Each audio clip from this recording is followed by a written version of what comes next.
Hi, and welcome to another episode of Kari in the Kitchen. I'm Kari Auringer. I'm the winemaker for Cornerstone Cellars, and there's my husband Jeff. Hey. Hey Jeff, good to see you again. Nice to be here. Nice to be in the kitchen. It's kind of a cold, rainy day out there. Yeah, Thank long goodness. sleeves, rain. We got rain. We Yeah. finally got rain. We've been doing a little rain dance. We're super excited about that, but it feels kind of autumnal. It's definitely autumn. Doesn't We're it? at the end of October. We're almost to Halloween, and we finally have cooler, wet weather. And there's pumpkins everywhere. Oh yeah. Pumpkins are out. The squash are out. So There's pumpkins right there. pumpkins everywhere. So I'm feeling festive. I feel like the holidays are almost upon us, and there's recipes that just kind of take us into the season. So we're going to do one of those. Perfect. I'm feeling a little bit ghoulish. Yep. Excellent. Well, first of all, a toast. Cheers. Here we are in the kitchen, and you can't Yay. cook without wine. No, right? it's the party foul.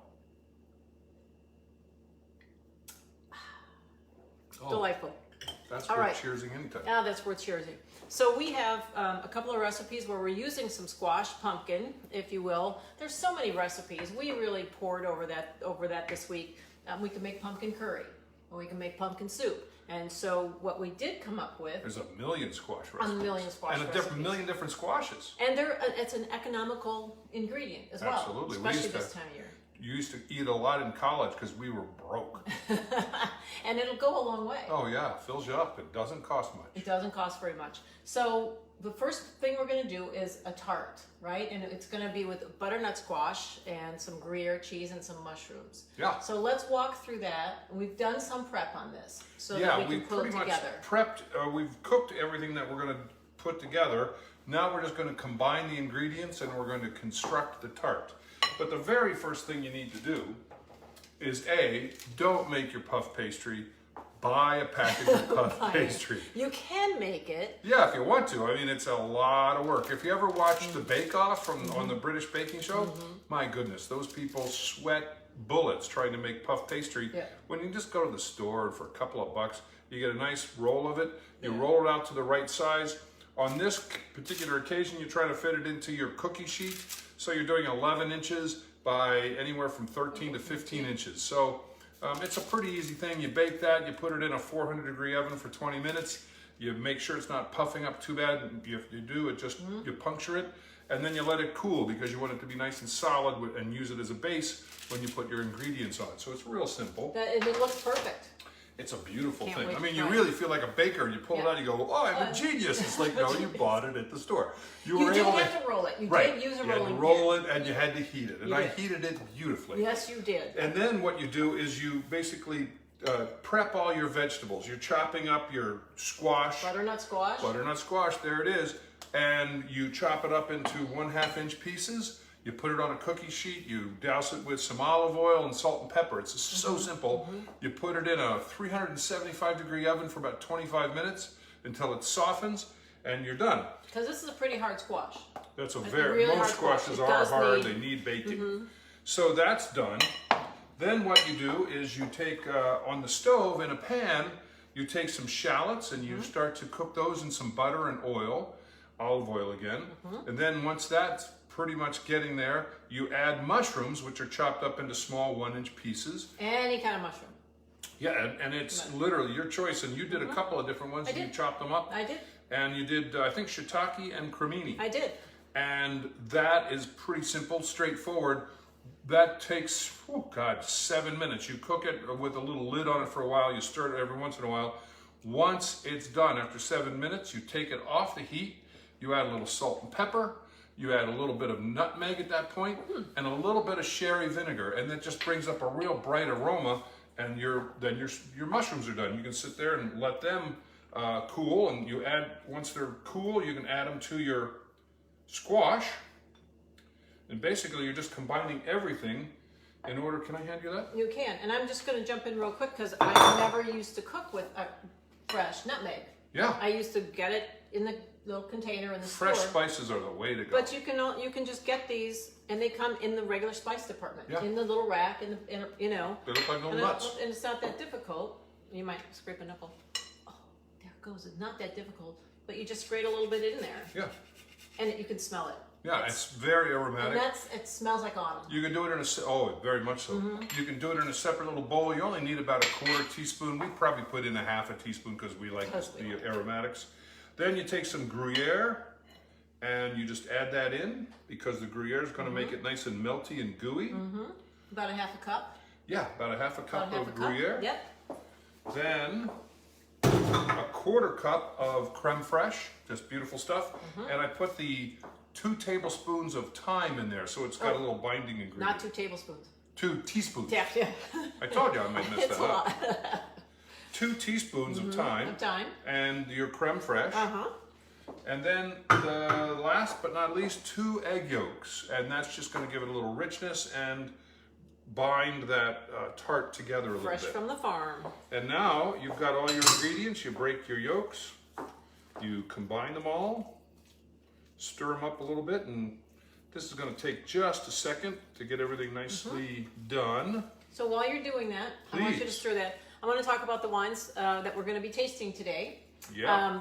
The cornerstone wines we're going to have are the Rosea Pinot Noir. Mostly because Rosea, I think, goes with everything. We'll see. Pinot all year, I mean, but particularly in the autumn. I mean, it's so great in the spring and summer, but in the autumn you have all these nice autumn dishes that are really good with Rosea. And I think Rosea is one of those wines that will go great at Thanksgiving. No matter what recipes, what dishes come to the table, Rosea always seems to be a fit. Versatile. The second wine that we have in our glass is our 2018 Pinot Noir. And again, Pinot Noir. It's so food friendly, and the spices that we're using, that little bit of thyme in there, and that Gruyere cheese, which is a little tart and a little salty. I thought the Pinot Noir would be a real nice pairing. When you come to the fall, you start thinking about things like not only squash, but mushrooms. We got mushrooms in here. And when you hear mushrooms, just go to Pinot. You're happy as can be. And then the third wine I'm excited to try is the wine that's being released in our November Wine Club shipment. And it's the 2017 Oakville Station Cabernet Franc.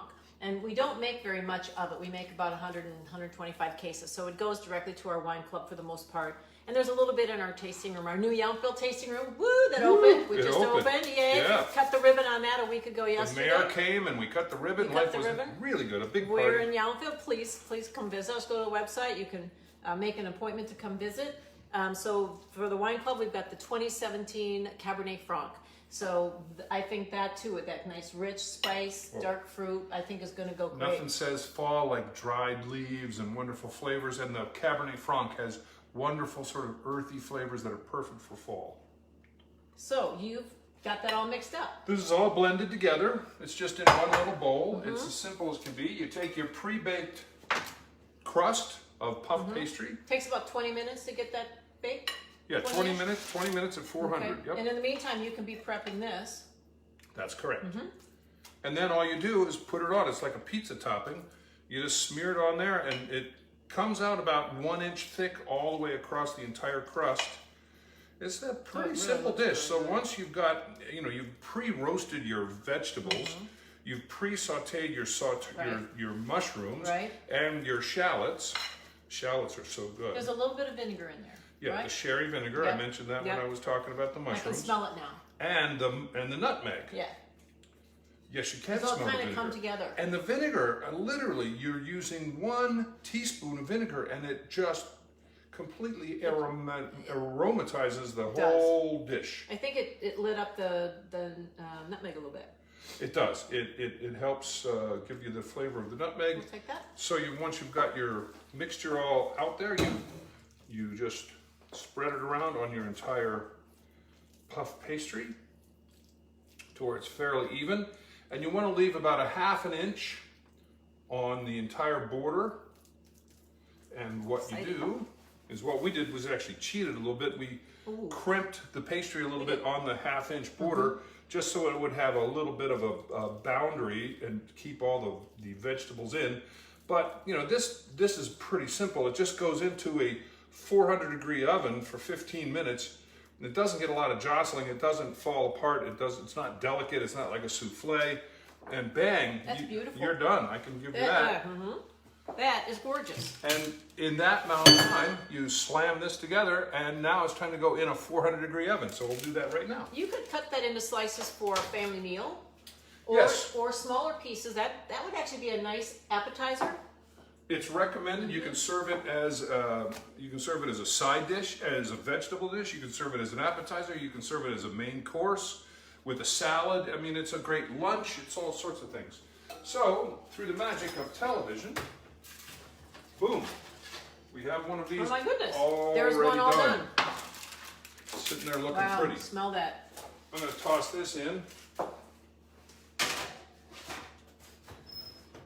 There we go.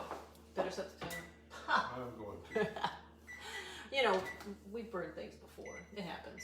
It happens with the best of us. So now I can smell the having cooked this, the Gruyere. You can smell the cheese. You can smell there's a earthiness from the butternut squash. Absolutely. And of course the mushrooms. What I'm going to do. So do you want to cut that, or shall we talk about the second recipe? I am going to cut it right now. I'm just Okay. going to transfer it with the baking parchment. All right. One good thing about this. Nice. This hot pan out of here so I don't burn So myself. we'll taste this first, and then we'll do the second one, because we have a second recipe too that is... Yep, I'm just going to cut this So real quick. quickly. All right. You're just going to cut it into squares, or whatever way you want to do it. You're basically dealing with a rectangle. I would like to cut it in the shape of hearts, please. That's a little harder. Okay, then not. Then rectangles are fine. And you can cut it into thin pieces for the Yep. kids, because they're like, vegetables? Oh no. Don't tell them there's vegetables, there's cheese. Cheese and mushrooms and all sorts of good things. I mean, honestly, this is a thing, you could put plenty of other ingredients on here. Oh my But what I gosh. like about this is it's simple, it's using ingredients that are in the market, that There are you go. there and ready. They're inexpensive, and Can I have one more plate? yes, you can. Ta-da. Oh, and now I get a little bit of the aromatics from the pastry. Yeah. And the Gruyere has melted. It's really ooey gooey. The egg yolks are cooked all the way through, and it's bound the toppings together a little bit. And I'll just get rid of this. But not too far, because it does look delicious. Exactly. And we're all set to go. All right. There we go. Oh boy, I'm going to taste this. So what I'm going to do, I like to taste the wine, taste the food, and go back and taste Yeah, the you're wine. a taster, food taster I am. kind of person. I am. I'm a get me something to drink, get me something to eat, and we'll figure it out later. Well, the thing about today is we were actually cooking without drinking, and that's kind of a no-no. No, but we so still we'll had to catch do up. the show, so we wanted to be, So we'll sober. catch up. So this is a 2018, this is the Rosea Pinot Noir from Petaluma Gap area. It's picked at night, brought into the winery first thing in the morning. Bright, fresh fruit, crisp, and it's small barrel fermented, so there's a little bit of creaminess to it as well, and some weight. The crust still has a little chew to it because it hasn't cooled off completely. Yeah. So let's see. Oh. All right.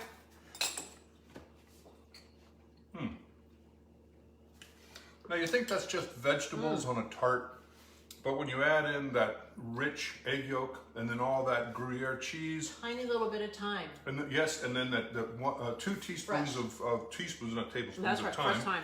And then you have that beautiful nutmeg going in there. You can taste the nutmeg. But not overwhelming. It's really quite balanced. But it's literally just mushrooms and squash with some flavoring and some richness from the eggs and the cheese. And it turns out delicious and also very filling. It's very nice. And sneakily healthy. I believe it is. Okay, I'm jump to the Pinot. That's where I was just heading. Tasted the Pinot. It's full-bodied, rich, dark fruit. Santa Rita Hills, Fiddlesticks Vineyard down in Santa Barbara. 2018 vintage. It's about 50% Dijon clone, 667 and then 777. Nice. But the earthiness, the mushrooms, that is a beautiful thing. Now, I was tempted to do some other ingredients with that. But there's a purity to it. Well, That's and lovely. you know, we always like to start a recipe just the way it's been suggested. What's nice is the determination of their wine. All of these will work. It's really determining how you're going to use your tart. If you're going to serve the tart as a snack or as a lunch with a salad, You might want something light and bright like the Rosea. If you're serving it as a side dish with something heartier like a piece of pork, the Pinot Noir would be lovely. And if you're serving it with some other heartier foods like lamb or beef, then you have your Cabernet Franc. But they all work with this. It's really nicely, and it just is determined by, the wine is determined by what you're serving it with or serving it as with a salad. So I've got this 2017 Oakville Station Cabernet Franc, which is our wine club selection for one of our wine club selections for November.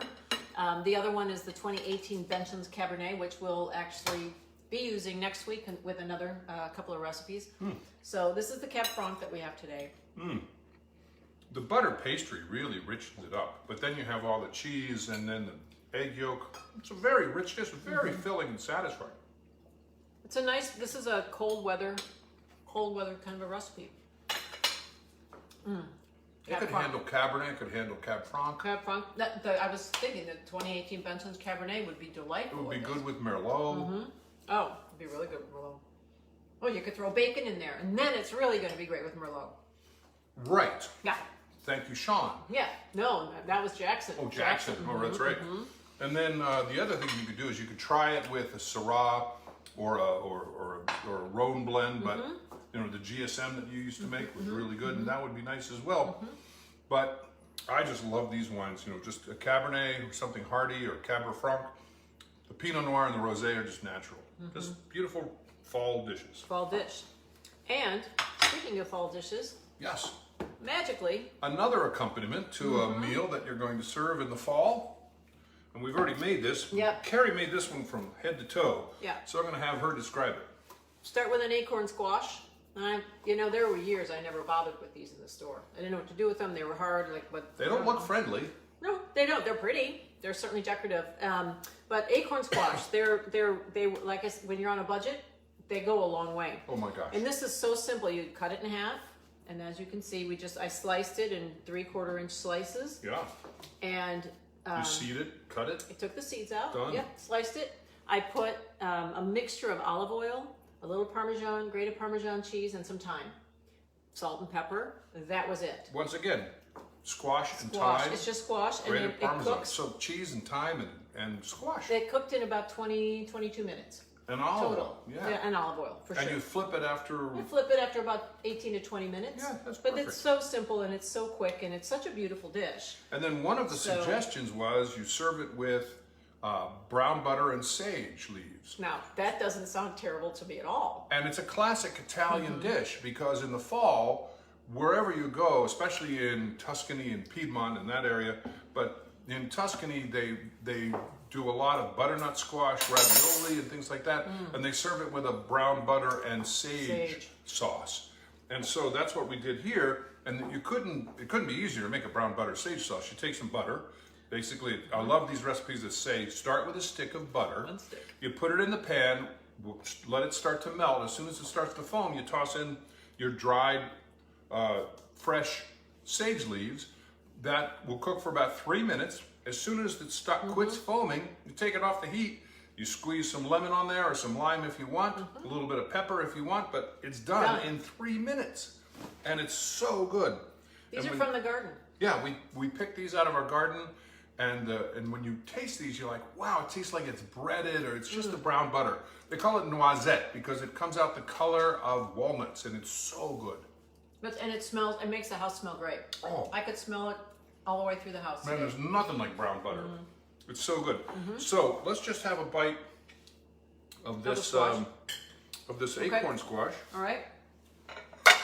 Yum. I'm just gonna use my fingers. All right. You know me. I'm getting crude. I'm with you.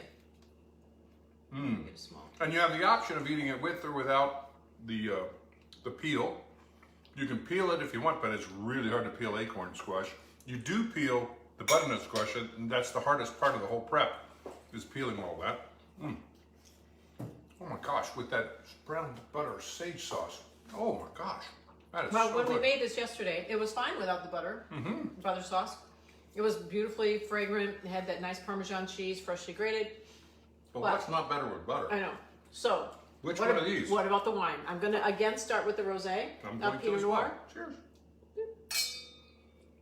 Man, that's good. The spice, the Parmesan cheese, that little bit of thyme that's in there, you can barely tell the thyme. You can barely tell the thyme. But it actually has the rosé, tastes a little more fruit forward and a little more lush, a little more round. Wow, that's a nice pair. Okay.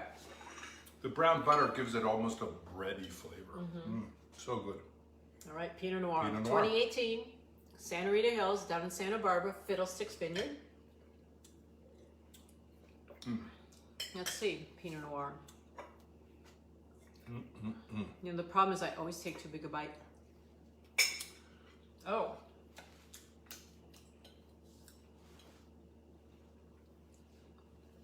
A little bit of salt and pepper too. Forgot to mention that. Salt and pepper to taste. Yes. Almost understood these days. Yeah. That brings out earthiness in the Pinot for me. Because this Pinot is without food.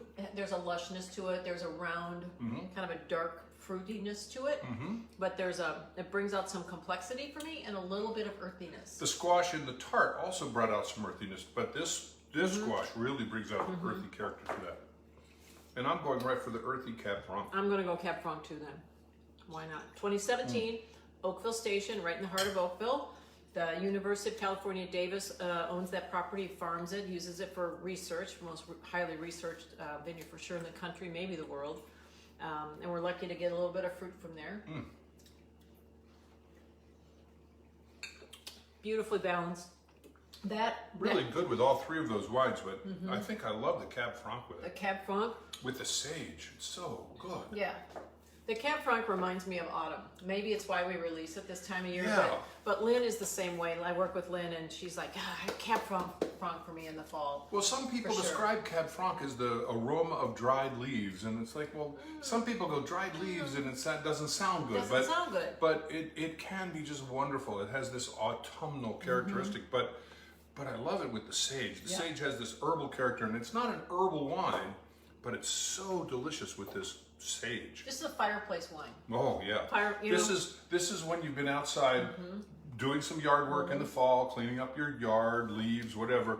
You get a little chill or you get a little rain on you, and you're like, I need a little warm up, and you come in and you have some squash with sage leaves and brown butter and some nice Cabernet Franc. That'll make you happy as hell. Or spend the day skiing. Come in afterwards, a little après ski. Oh, there you go. Right there by the fireplace. So I got to tell you one quick story. okay. I can't talk about squash and sage and butter without this quick story of, because you can tell what time of year it is in Italy, especially in northern Italy, by what they're serving. And as an American, especially as a young American, I was traveling through the Cinque Terre up there on the coast in Tuscany. And I was hiking in Tuscany, and I walked, I'd been hiking all day. I walked into a restaurant and I sat down and I started to order something off the menu. And the waiter looked at me, just shook his head and said, no. And I wasn't used to that from American waiters. I mean, you just order what you want. And he looked at me and went, no, that's not what you ordered. I'm like, okay, what do I want? And he said, well, right now, it's the fall. We're featuring ravioli with butternut squash in it with a brown butter sage sauce. And I was like, I never had that. I've never heard of it. And he brought that to me, and I said, that is magnificent. He just said, that's what you eat in the fall in Italy. And I said, okay. Not a problem. And you can do that here too. And it absolutely tastes like fall. Every time I have it, I'll never forget that story. He was such a nice waiter. And I'll tell you, it was a great meal. He served me a wine that was so delicious. And I said, where does this come from? And he looked at me like, right here. It comes from outside the door. Right there. The vines were right there. That's right. And he's like, Americans, whatever. But I'll never forget that experience of, it was so seasonal and so delicious and so local, so just perfect, farm to table. Yep.